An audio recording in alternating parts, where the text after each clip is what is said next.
സുഹൃത്തുക്കളെ നമസ്കാരം, എല്ലാവർക്കും സ്വാഗതം. Welcome you all.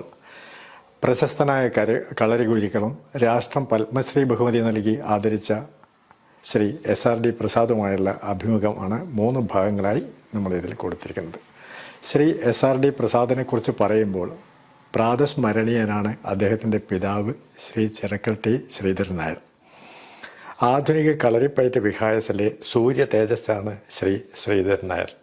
കളരിപ്പയറ്റ് ഗവേഷകൻ, ചരിത്രകാരൻ, വ്യാഖ്യാതാവ്, പരിശീലകൻ എന്നീ നിലകളിൽ അദ്ദേഹം വ്യക്തിമുദ്ര സ്ഥാപിച്ചതാണ്.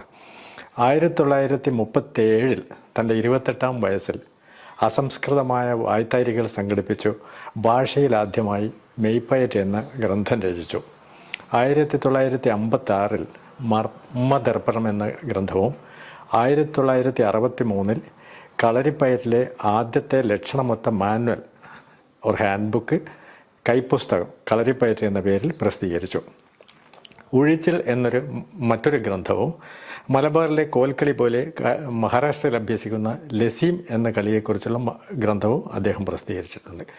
വൈദേശിക പഠിതാക്കളെ ലക്ഷ്യം വെച്ച് കളരിപ്പയറ്റ് എന്ന ഇംഗ്ലീഷ് ഗ്രന്ഥം എഴുതിയത് അദ്ദേഹത്തിൻ്റെ മരണശേഷം മക്കൾ ശ്രീ അംബികാദാസ്, SRD പ്രസാദ് ഇവർ 2007 പ്രസിദ്ധീകരിച്ചു. സ്വന്തം ജീവിതം കളരിപ്പയറ്റിനായി സമർപ്പിച്ച ഈ വിജയേഷുവിൻ്റെ പ്രിയപുത്രനും അരുമ ശിഷ്യനുമാണ് ശ്രീ SRD പ്രസാദ്.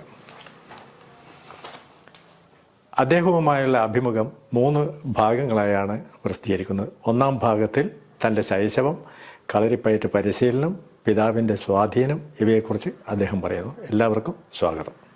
നമസ്കാരം. നമസ്കാരം. പത്മശ്രീ SRD പ്രസാദിനെ ഈ അഭിമുഖത്തിലേക്ക് സ്വാഗതം ചെയ്തുകൊള്ളുന്നു. അങ്ങയുടെ കളരിപ്പയറ്റിലെ അനുഭവത്തിനെ ഒന്ന് ലളിതമായി വിവരിക്കാമോ? നമസ്കാരം. കളരിപ്പയറ്റിൻ്റെ അനുഭവം എന്നൊക്കെ പറഞ്ഞാൽ അതൊക്കെ പിന്നീടുണ്ടായതാണ്. അപ്പോൾ തുടങ്ങിയത് വളരെ ചെറുപ്പത്തിൽ 5ാമത്തെ വയസ്സിൽ തന്നെ കളരിപ്പയറ്റ് പഠിക്കാൻ തുടങ്ങിയിട്ടുണ്ട്. എൻ്റെ അച്ഛനാണ് ഗുരു, ചിറക്കൽ ടി ശ്രീധരൻ നായർ. അപ്പോൾ അദ്ദേഹം നമ്മളെ വളരെ ചെറുപ്പത്തിൽ തന്നെ വീട്ടിൻ്റെ മുറ്റത്തുനിന്ന് ഇങ്ങനെ പലതും ചാടാനും തിരിയാനും മലക്കം മറിയാനും ഒക്കെ പറഞ്ഞ് പഠിപ്പിക്കും. അപ്പോൾ അതൊരു കുട്ടിക്കളി എന്നുള്ള നിലയിൽ ഇത് കളരിപ്പയറ്റാണ് എന്നൊന്നും അറിയാണ്ട് ഉള്ള കുട്ടിക്കളിയായിട്ടാണ് ഞാനും എൻ്റെ ജ്യേഷ്ഠനും വീട്ടിൻ്റെ അടുത്തുള്ള നമ്മളെ അയൽവക്കക്കാരും ഒക്കെ കൂടി അങ്ങനെ പഠിച്ചത്. അതാണ് ചെറുപ്പം. എന്താണ് എന്നറിയാത്ത നമ്മളെ വിദ്യാഭ്യാസത്തിൻ്റെ ആദ്യഘട്ടം, ഒരു അധീതി എന്നൊക്കെ പറയുന്നുണ്ടല്ലോ, ആ ഘട്ടമാണത്. അത് കഴിഞ്ഞിട്ട് പിന്നെ കുറച്ച് വലുതായി ഹൈസ്കൂൾ ക്ലാസ്സിൽ പഠിക്കുന്ന സമയത്താണ് ശ്രീഭാരത് കളരിയിൽ ചേർന്നത്. വളപട്ടണത്തുണ്ടായിരുന്ന അച്ഛൻ്റെ കളരിയാണത്.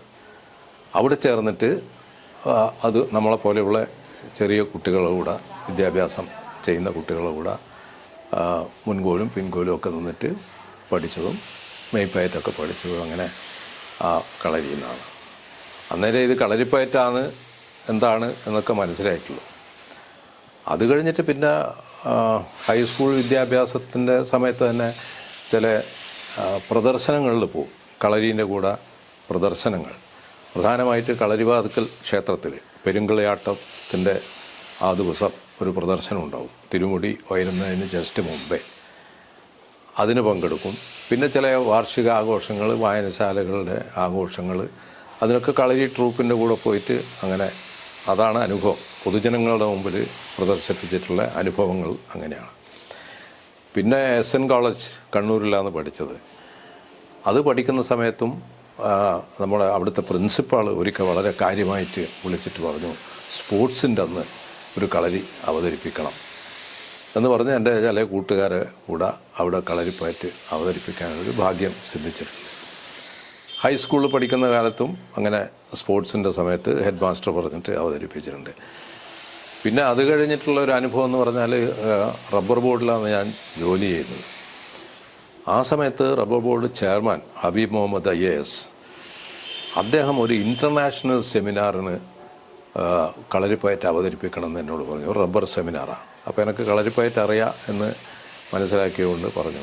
അപ്പോൾ ഞാൻ ശ്രീഭാരത് കളരിയിലെ എൻ്റെ പഴയ കൂട്ടുകാരെ കൂട്ടിക്കൊണ്ടുപോയി കോട്ടയത്ത് വെച്ചിട്ട് ഒരു കളരിപ്പയറ്റ് പ്രദർശനം നടത്തി. അതാണ് ഈ ആദ്യകാല അനുഭവങ്ങൾ എന്ന് പറയാനുള്ളത്.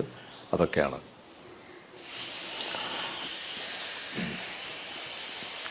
അത് വളരെ പ്രധാനമായ ഒരു കാര്യം, താങ്കൾ മറ്റുള്ളവരെ പോലെയുള്ള ഒരു വ്യക്തി അല്ല. 2-3 കാരണങ്ങളാൽ. ഒന്ന്, അതിപ്രശസ്തനായ, എനിക്ക് തോന്നുന്നത് മലയാളത്തിലെ അല്ലെങ്കിൽ ഇന്ത്യൻ ഭാഷകളിലെ ആയോധന കലാ ഗവേഷകനായിരുന്നു താങ്കളുടെ പിതാവ് ശ്രീധരൻ നായർ. അദ്ദേഹം ഒരു പിതാവ് എന്ന നിലയിലും ഒരു കളരി ഗുരു എന്ന നിലയിലും ഒരു എഴുത്തുകാരൻ എന്ന നിലയിലും നിങ്ങൾ ഏതൊക്കെ വിധത്തിൽ സ്വാധീനിച്ചിട്ടുണ്ട് എന്ന് പറയാമോ? അതിപ്പോൾ പറയുകയാണെങ്കിൽ കളരിപ്പയറ്റിൻ്റെ സ്വാധീനം എനിക്ക് അച്ഛൻ്റെ സ്വാധീനം മാത്രമേ ഉണ്ടായിട്ടുള്ളൂ എന്ന് പറയേണ്ടി വരും. കാരണം ഞാൻ പഠിച്ചത് അച്ഛൻ്റെ അടുക്കുന്ന മാത്രമാണ് കളരിപ്പയറ്റ് പഠിച്ചത്. അറപ്പ് കൈ സമ്പ്രദായം എന്ന് പറയുന്ന സമ്പ്രദായത്തിലാണ് അച്ഛൻ എക്സ്പീരിയൻസ് ചെയ്തിട്ടുള്ളത്. അതിൻ്റെ ചിട്ടയായിട്ടുള്ള പഠനമാണ് എന്നെ മാത്രമല്ല എൻ്റെ ജ്യേഷ്ഠനെയും അച്ഛൻ്റെ മറ്റ് അസംഖ്യം ശിഷ്യന്മാരെയും വളരെ ചിട്ടയായിട്ട് പഠിപ്പിച്ചുകൊണ്ടിരുന്നത് അതാണ്. അച്ഛനിൽ നിന്നാണ് ആ അഭ്യാസം പഠിച്ചത്. അതിനുശേഷം അച്ഛൻ ഒരു ചിത്രകാരനും കൂടിയായിരുന്നു. രവിവർമ്മ ആരാധകൻ ആയിരുന്ന ഒരു ചിത്രകാരനായിരുന്നു. അപ്പോൾ ആ ചിത്രകലയിലെ ഇൻഫ്ലുവൻസും വാസ്തവത്തിൽ അച്ഛനിൽ നിന്ന് നമുക്ക് ലഭിച്ചിട്ടുണ്ട്. അങ്ങനെയാണ് ഈ ചിത്രങ്ങളൊക്കെ വരച്ചിട്ടുള്ളത് ഞാനാണ്. കഥകളി ചിത്രങ്ങളും മറ്റ് ചില പോർട്രേറ്റ്സൊക്കെ വരച്ചിട്ടുണ്ട്. അത് അച്ഛൻ്റെ ഒരു ഇൻഫ്ലുവൻസാണ്. പിന്നെയുള്ളൊരു ഇൻഫ്ലുവൻസ് എഴുത്തിൻ്റെതാണ്. അച്ഛൻ അക്കാലത്ത് താങ്കൾ പറഞ്ഞ പോലെ ഇതിനെപ്പറ്റി ഗവേഷണം നടത്തും, പുസ്തകം എഴുതും, ലേഖനങ്ങൾ. മാതൃഭൂമിയിലൊക്കെ അക്കാലത്ത് തന്നെ കളരിപ്പയറ്റിനെ പറ്റി ധാരാളം ലേഖനങ്ങൾ എഴുതി. ആഴ്ചപ്പതിപ്പിലും വാരാന്ത പതിപ്പിലും. അപ്പോൾ അതൊക്കെ നമ്മൾ വായിക്കും, ഇതൊക്കെ ചെയ്ത് പിൽക്കാലത്ത് ഹൈസ്കൂൾ കാലത്തിന് ശേഷമൊക്കെയാണ് അതൊക്കെ വായിച്ചത് നമ്മൾ. അതൊക്കെ വായിക്കും. പിന്നെ 1937 തന്നെ അച്ഛൻ ഒരു ഗ്രന്ഥം എഴുതിയിട്ടുണ്ട്.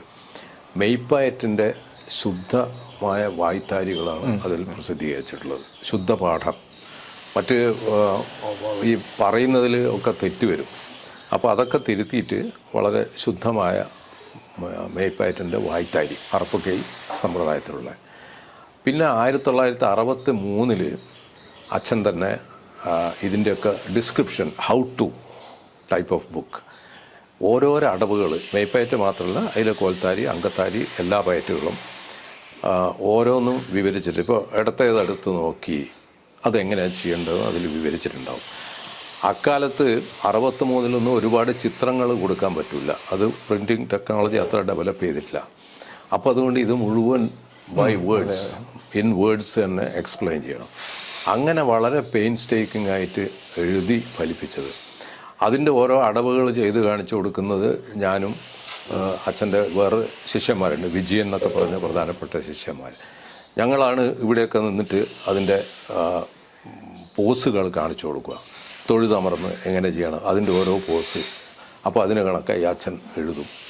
അങ്ങനെ ഓരോന്നും എഴുതി ഉണ്ടാക്കി. അപ്പോൾ ആ എഴുത്തിൻ്റെ പ്രചോദനം അച്ഛനിൽ നിന്നാണ് കിട്ടിയത്. പിന്നെ എൻ്റെ അച്ഛൻ്റെ ജ്യേഷ്ഠനുണ്ട്, വലിയച്ഛൻ ചെറുക്കൽട്ടി ബാലകൃഷ്ണൻ നായർ. വലിയ ചരിത്ര ഗവേഷകനും തെയ്യത്തിനെ പറ്റിയിട്ടും മറ്റുള്ളൊക്കെ ഗവേഷണം നടത്തി ധാരാളം ലേഖനങ്ങൾ എഴുതിയിട്ടുള്ള ഒരു പണ്ഡിതനായിരുന്നു. അദ്ദേഹത്തിൻ്റെ എഴുത്തും വാസ്തവത്തിൽ നമുക്കൊരു പ്രചോദനം ആയിട്ടുണ്ട്. ശ്രീധരൻ നായരുടെ അതേ സിസ്റ്റമാണ് ഫോളോ ചെയ്യുന്നത്. എങ്കിലും അത് നമുക്ക് അറിയാൻ വേണ്ടി അത് എങ്ങനെയാണ് അത് ഇപ്പം ചെയ്തുകൊണ്ടിരിക്കുന്നത്? അത് അച്ഛൻ്റെ രീതി എന്ന് പറഞ്ഞാൽ ഈ അറപ്പ് കൈ സമ്പ്രദായത്തിലുള്ള ശൈലിയാണ് അച്ഛൻ്റെത്. അതിലാദ്യത്തേത് മെയ്പ്പയറ്റാണ് പഠിക്കുക. അപ്പോൾ ഒരു കുട്ടി കളരിയിൽ ഇറങ്ങി, പിന്നീട് ഞാൻ കളരി നടത്തുന്ന കാലത്ത് ആദ്യമായിട്ടൊരു കുട്ടി വന്നാൽ 7 വയസ്സിലാണ് ഏറ്റവും ഐഡിയൽ ഒരു പ്രായം. കുട്ടികൾ ഏറ്റവും നല്ലത് 7 വയസ്സിലെടുക്കുന്നതാണ്. ആ സമയത്ത് അംഗങ്ങളൊക്കെ ഒരു വക വളർച്ച മുറ്റിയിട്ടുണ്ടാവും, ജോയിൻസൊക്കെ ഒരു വൃത്തിയായിട്ടുണ്ടാവും. അപ്പോൾ അതുകൊണ്ട് ആ സമയത്ത് പഠിക്കുന്നതാണ് ഏറ്റവും നല്ലത്. അപ്പോൾ ആ സമയത്ത് വന്നാൽ ആദ്യം തന്നെ മെയ്പ്പയറ്റിലെ കാലുകൾ എന്ന് പറയുന്ന ഈ വെവ്വേറെയുള്ള മൂവ്മെൻറ്റ്സ്, ഇൻഡിവിജ്വൽ മൂവ്മെൻറ്റ്സ് ഉണ്ട്. കാലുകൾ പൊന്തിക്കുക, ദേഹം വളക്കുക, ചാട്ടങ്ങൾ ചാടുക, വലിഞ്ഞ പറയുക, സ്ട്രെച്ചിങ് ആൻഡ് ലൂസനിങ് എക്സസൈസസ് എന്ന് പൊതുവേ പറയാവുന്ന തരത്തിലുള്ള വ്യായാമങ്ങളാണ് എഴുതി. അത് ഇവിടെ, അതായത് ശ്രീധരൻ നായരുടെ ആ പുസ്തകത്തിലെ വായ്ത്താരികളെ മാതൃകയാക്കിക്കൊണ്ടുള്ള സിലബസ്. അതെ, അത് തന്നെയാണ് മാതൃകയാക്കൽ. അത് വളരെ സ്ട്രിക്റ്റായിട്ട് അത് തന്നെ ഫോളോ ചെയ്തുകൊണ്ടാണ് ഇപ്പോഴും പഠിപ്പിക്കുന്നത്. അപ്പോൾ അച്ഛൻ നമ്മളെ പഠിപ്പിച്ചതും അതുപോലെയാണ്. അപ്പോൾ നമ്മളെ ആദ്യത്തെ ആ കാലുകളൊക്കെ എടുത്തു കഴിഞ്ഞ് കുറച്ച് അതിലൊക്കെ ഒരു വയറ വന്നു ദേഹത്തിന് എന്ന് തോന്നിക്കഴിഞ്ഞാൽ മെയ്പ്പയറ്റ് തുടങ്ങും. 1-ാം മുറ, മുതൽ തുടങ്ങും. തൊഴുതമർന്ന് അമർച്ചയിലിടത്ത് വെച്ച് എന്ന് പറഞ്ഞിട്ടുള്ള ഈ ഇൻഡിവിജ്വൽ മൂവ്മെൻറ്റ്സ്, വെവ്വേറെയുള്ള മൂവ്മെൻറ്റ്സ് ഒക്കെ കൂടി കൊറിയോഗ്രാഫ് ചെയ്ത് ഒന്ന് യോജിപ്പിച്ചുകൊണ്ടുള്ള ഇതാണ്.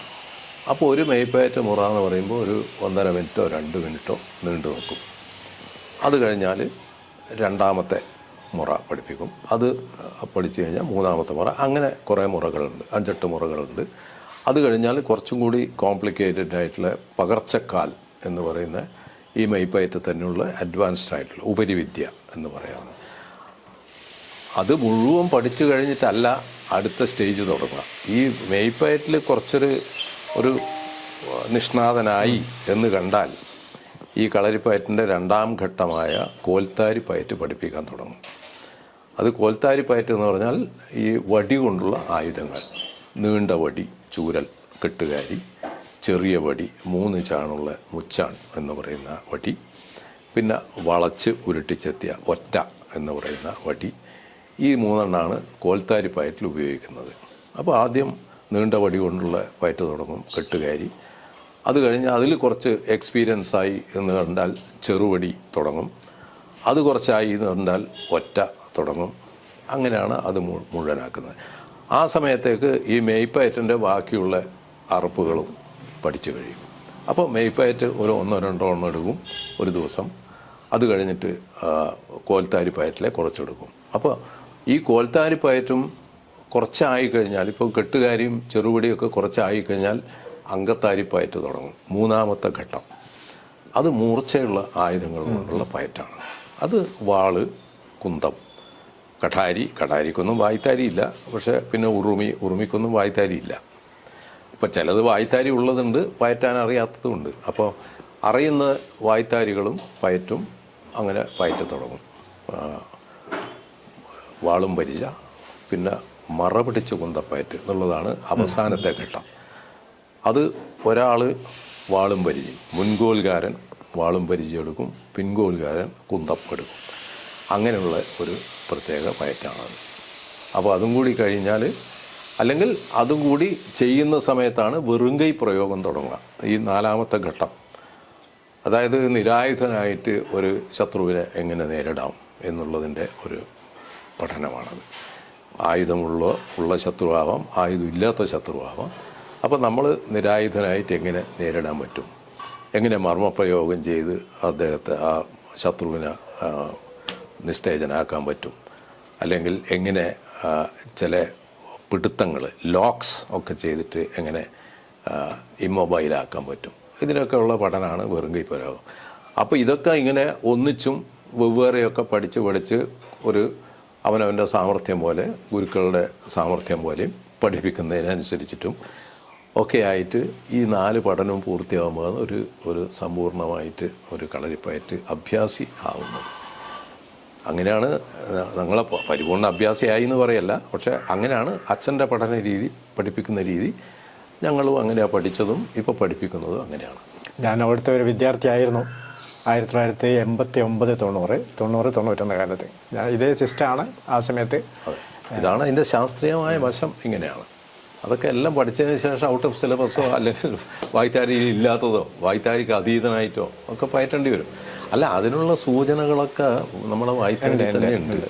ഇപ്പം വെട്ടുകിൽ വാളമർത്തി എന്ന് പറയുന്നത്, ഇപ്പം മറ പിടിച്ച് കുന്തപ്പയറ്റിലാണ് അത് കൂടുതൽ, ഒറ്റയിലും ഒക്കെയാണല്ലോ. വെട്ടുകിൽ വാളമർത്തി എന്ന് വെച്ചാൽ അയാൾ വാളുകൊണ്ട് വെട്ടുകയാണെങ്കിൽ അത് അമർത്തണം എന്നുള്ളതാണ് സൂചന. വെട്ടിയിട്ടില്ലെങ്കിൽ അമർത്തണ്ട. അപ്പോൾ വെട്ടുകിൽ, അവിടെ വെട്ടാനുള്ളൊരു സാധ്യതയുണ്ട് എന്നുള്ളൊരു സൂചനയാണത്. അങ്ങനെ ആ കളരിപ്പയറ്റിലെ ഒരു ഫിലോസഫിക് ആസ്പെക്റ്റ്, തത്വചിന്താപരമായിട്ട് ചിന്തിക്കുകയാണെങ്കിൽ അങ്ങനെ ഒരുപാട് കാര്യം അതിലുണ്ട്. ഇപ്പോഴേ ഈ അഭ്യാസത്തിൽ അങ്ങ് ഫോക്കസ് ചെയ്യുന്നത് ഏത് ഏരിയയിലാണ്?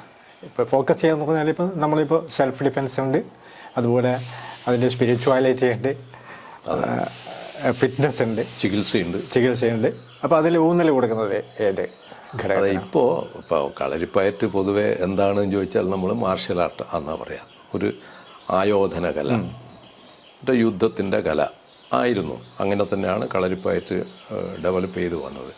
പക്ഷേ ഇന്നിപ്പോൾ അതിനൊരു ആയോധന പ്രസക്തി ഉണ്ടോ എന്ന് ചോദിച്ചാൽ ഇല്ല എന്ന് തന്നെയാണ് ആൻസർ. കാരണം യുദ്ധത്തിനൊക്കെ അതിനും വലിയ വലിയ മെത്തേഡുകൾ വന്നു. അങ്ങനത്തെ വലിയ വലിയ മെത്തേഡുകൾ വന്നതുകൊണ്ടാണ് ആളെ കൊല്ലാനുള്ള പുതിയ പുതിയ മെത്തേഡുകൾ വന്നതുകൊണ്ടാണ് നശിച്ചത്. ടിപ്പു സുൽത്താൻ്റെ കാലം മുതൽ പീരങ്കിൻ്റെ കാലം മുതൽ അല്ലെങ്കിൽ ബ്രിട്ടീഷുകാരുടെ ആയുധങ്ങൾ തോക്കുകൾ വന്നതിന് ശേഷം പോർച്ചുഗീസുകാരെ ഉണ്ട വന്നതിന് ശേഷം ഇതൊക്കെ കളരിപ്പയറ്റ് നശിക്കാനുള്ള ഒരു പ്രധാന കാരണങ്ങളായിട്ട് അതൊക്കെ ഉണ്ട്. അപ്പോൾ ഇന്ന് നമ്മളിപ്പോൾ ആയോധന കല എന്നുള്ളത് അതിന് പ്രസക്തിയില്ല. അതുകൊണ്ട് ഇപ്പോൾ ചോദിച്ചത് അതാണല്ലോ, നമ്മൾ ഏതിനാണ് ഫോക്കസ് ചെയ്യേണ്ടത് അല്ലെ എങ്ങനെയാണ് ചെയ്യുന്നത് ഞാൻ എന്നുള്ളതാണ്. ഒരു ആരോഗ്യ രക്ഷാ പദ്ധതി എന്നുള്ള നിലയിൽ എക്സസൈസ്, ഫിസിക്കൽ ഫിറ്റ്നസ്സിന് വേണ്ടിയിട്ടുള്ള എക്സസൈസ്, അതായത് ടോട്ടൽ എക്സസൈസ്. ഇപ്പം നീന്തലായിരിക്കും ഏറ്റവും നല്ലൊരു എക്സസൈസ് വരുന്നത്. ഇതിനേക്കാളും നല്ലതെന്ന് പറയാൻ നീന്തലേ ഉള്ളൂ. പക്ഷേ അതിന് ശേഷം നമ്മൾ പറയാം കരയെന്ന് ചെയ്യാവുന്ന ഏറ്റവും നല്ല എക്സസൈസ് ഇപ്പോൾ കളരിപ്പയറ്റാണ്. കാരണം എല്ലാ ജോയിൻസിനുള്ള സ്ട്രെച്ചിങ് ഉണ്ട്, ലൂസനിങ് ഉണ്ട്, സ്റ്റാമിന ബിൽഡിംഗ് അപ്പിനുള്ള എക്സസൈസസ്. മെയ്പ്പയറ്റൊക്കെ 2-3 തുടർച്ചയായി ചെയ്താൽ നല്ല സ്റ്റാമിന കിട്ടും. അങ്ങനെ ഒരു ഫിസിക്കൽ ഫിറ്റ്നസ്സിന് വേണ്ടിയിട്ടുള്ള അത് ചെറുപ്പത്തിലേ ചെയ്യണം, 7-ാം വയസ്സ് മുതൽ തുടങ്ങണം എന്നൊക്കെ പറയുന്നത്. പക്ഷേ കുറച്ച് പ്രായമുള്ളവരും ഫിസിക്കലി ഫിറ്റായിട്ടുള്ളവർ, വേറെ അസുഖമൊന്നും ഇല്ലാത്തവർ വന്നാലും കളരിപ്പയറ്റ് ചെയ്യാം. കാരണം എല്ലാ ഓർഗാൻസിനുമുള്ള എക്സസൈസസ് അതിനുണ്ട്. അപ്പോൾ ഫിസിക്കൽ ഫിറ്റ്നസ് എന്നുള്ള രീതിയിലാണ് ഇപ്പോൾ നമ്മളെ കളരിയിലൊക്കെ ഏറ്റവും പ്രാധാന്യം കൊടുക്കുന്നത്. അതിൻ്റെ വേറൊരു വശം ഫിസിക്കൽ ഫിറ്റ്നസ് ചികിത്സേൻ്റെ അംശമാണ്. കളരിപ്പയറ്റിൻ്റെ ഒരു ചികിത്സാ പദ്ധതി കളരികളിൽ വളർന്നത്. അത് പക്ഷേ അച്ഛനത് പ്രാക്ടീസ് ചെയ്തിരുന്നില്ല, ഞാനും അത് പഠിച്ചിട്ടില്ല, അത് പ്രാക്ടീസ് ചെയ്യുന്നില്ല. അതുകൊണ്ട് അതിനെപ്പറ്റി എനിക്കധികം പറയാൻ പറ്റില്ല. പിന്നെ വേറൊന്ന് ഉള്ളതൊരു സ്ത്രീകൾക്കുള്ള പരിശീലനം എന്നത് വളരെ പ്രധാനമാണ്. ഇപ്പോൾ ഞങ്ങളുടെ കളരിയിൽ ഇപ്പോൾ പെൺകുട്ടികളും 7 വയസ്സ് കഴിഞ്ഞാൽ ധാരാളം വന്നു ചേരുന്നുണ്ട്. ഇപ്പോൾ അടുത്ത കാലത്ത് ഞാൻ നോട്ട് ചെയ്തൊരു കാര്യം, ഞാനത് ശാസ്ത്രീയമായിട്ട് പലരോടും പറഞ്ഞു നോക്കി. ഒരു റിസർച്ച് ചെയ്യണം എന്ന് തന്നെ അതിനെപ്പറ്റി അറിവുള്ളവർ. അതായത് ഇപ്പോൾ പെൺകുട്ടികളാണ് കൂടുതൽ വൃത്തിയായിട്ട് കളരിപ്പയറ്റ് ചെയ്യുന്നത്. ഇത് ഞാൻ കുറച്ച് കൊല്ലമായിട്ട് നോട്ട് ചെയ്യുന്ന. മറ്റ് ആൺകുട്ടികളായിരുന്നു ഗംഭീരമായിട്ട് ചെയ്യുന്നത്. ഇപ്പം വളരെ വ്യക്തമായിട്ട് ഞാൻ പറയാം, മറ്റ് കളരികളിൽ എങ്ങനെയാണെന്നുള്ളത് എനിക്കറിയില്ല. നമ്മുടെ കളരികളിൽ വരുന്ന പെൺകുട്ടികളാണ് കൂടുതൽ വേഗം മനസ്സിലാക്കുന്നതും കൂടുതൽ ഭംഗിയായിട്ട് ചെയ്യുന്നതും. അവരെ ദേഹത്തിൻ്റെ പ്രത്യേകതയാണോ മനസ്സിൻ്റെ ആണോ ഒന്നും എനിക്കറിയില്ല. ഇതാണ് ഇപ്പോഴത്തെ അവസ്ഥ. ഇപ്പോഴത്തെ ധാരാളം. പിന്നെ കുറച്ച് വലിയ പെണ്ണുങ്ങളും വന്നിട്ട് നമ്മൾ ചെയ്യട്ടെ എന്ന് ചോദിക്കുന്നുണ്ട്, അവരെയും ചെയ്യാൻ അനുവദിക്കുന്നുണ്ട്. അപ്പോൾ സ്ത്രീകൾക്കുള്ള ഒരു പരിശീലനം എന്നുള്ള ഒരിത് വരുന്നുണ്ട്. പിന്നെ ഈ യോഗയും അതിൻ്റെ ആത്മീയതയായിട്ട് ബന്ധപ്പെട്ട് ഞാൻ അധികം അതിലേക്ക് കടക്കുന്നില്ല. കാരണം യോഗ എന്ന് പറയുമ്പോൾ അത് വേറെ തന്നെ ഒരു വേറെ സയൻസാണ്. ഇത് പല ദിക്കിലും ചോദ്യം വന്നിട്ടുണ്ട്.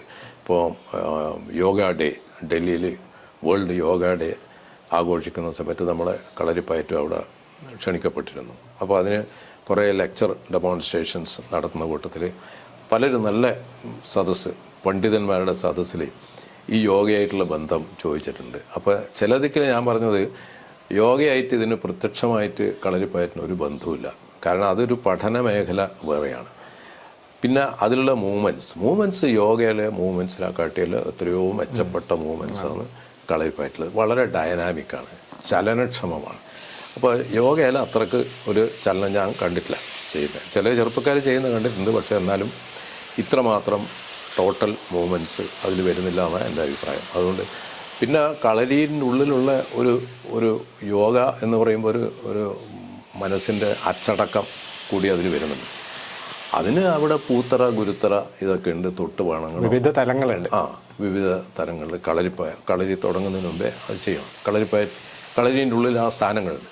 അതൊക്കെ നമ്മളെ കളരിയിലും ആ സ്ഥാനങ്ങളൊക്കെ മെയിൻറ്റെയിൻ ചെയ്യാം. വേണോ വേണ്ടയോ എന്നുള്ളത് അതാത് കളരിക്കാർക്ക് തീരുമാനിക്കണം. പക്ഷേ ഞങ്ങളെ കളരിയിലുണ്ട്, അത് എല്ലാ മതക്കാർ വന്നാലും ജാതിക്കാർ വന്നാലും അത് തൊട്ട് വണങ്ങണം എന്ന് പറയും. അത് ദൈവത്തിനെ ധ്യാനിക്കാൻ വേണ്ടിയല്ല, ഒരു കളരിച്ചിട്ട, ഒരു ഡിസിപ്ലിൻ, ഒരു അച്ചടക്കം, സംഹിത എന്നുള്ള നിലയിൽ അത് ചെയ്യുന്നുണ്ട്. പിന്നെ ഉള്ളത് സ്വരക്ഷ എന്നുള്ള ഒരു പദ്ധതി, അത് വളരെ ഇമ്പോർട്ടൻ്റാണ്. കളരിപ്പയറ്റിൽ സ്വരക്ഷ തന്നെയാണ് മുന്നിട്ട് നിൽക്കേണ്ടത്. അപ്പോൾ ഇപ്പോഴും നമുക്ക് ആയുധങ്ങളൊന്നും കൊണ്ട് നടക്കാൻ പറ്റില്ല. ചില രാജ്യങ്ങളിൽ നമ്മൾ പോയപ്പോൾ അവിടെ ആയുധം പ്രദർശനം തന്നെ പാടില്ല എന്ന് പറഞ്ഞിട്ടുണ്ട്. മൂർച്ചയുള്ള ആയുധങ്ങൾ ലക്സംബർഗിൽ പ്രദർശനം പാടില്ല എന്ന് പറഞ്ഞിട്ടുണ്ട്. അപ്പോൾ അതിന് കണക്കായിട്ടുള്ള വാളിന് കണക്കായിട്ടുള്ള വടി കൊണ്ടാണ് നമ്മളവിടെ പ്രദർശനം നടത്തിയിട്ടുള്ളത്. ആ വാള് കാണിക്കും, ഉയർത്തി കാണിക്കും, ഇതാണ് വാള്, വെരി ഷാർപ്പ്, വെരി പോയിൻറ്റഡ് എന്നൊക്കെ പറയും. പക്ഷേ അതവിടെ വെച്ചിട്ട് സെയിം ലെങ്ത്തുള്ള വടി കൊണ്ടാണ് അവിടെ. അപ്പോൾ അത്തരത്തിൽ വളരെ പുരോഗമനം ഉള്ള അല്ലെങ്കിൽ റിഫൈൻഡ് ആയിട്ടുള്ള രാജ്യങ്ങളിൽ സെൽഫ് ഡിഫെൻസിനും അത് വേണ്ടി വരില്ല എന്ന് എനിക്ക് തോന്നുന്നു. പക്ഷേ ഇവിടെയാണെങ്കിൽ ചിലപ്പോൾ ഒരു പിക്ക് പോക്കറ്റിങ്ങോ അല്ലെങ്കിൽ ഒരു പിടിച്ചുപറിയോ എന്തെങ്കിലും ഒന്നുണ്ടായി നമ്മൾ സ്ത്രീകളൊക്കെ പുറത്തേക്ക്, അല്ലെങ്കിൽ നമ്മൾ പുരുഷന്മാരായാലും. അപ്പോൾ ആ സമയത്ത് തൽക്കാലം രക്ഷ നേടാനുള്ള ചില ഉപായങ്ങൾ, അതിനും നമ്മളൊന്ന് ഫോക്കസ് ചെയ്യുന്നതുകൊണ്ട് തകരാറില്ല എന്നാണ്. മാത്രമല്ല അത് കോൺഫിഡൻസ് ഉണ്ടാകും. കോൺഫിഡൻസ് ഉണ്ടാകും.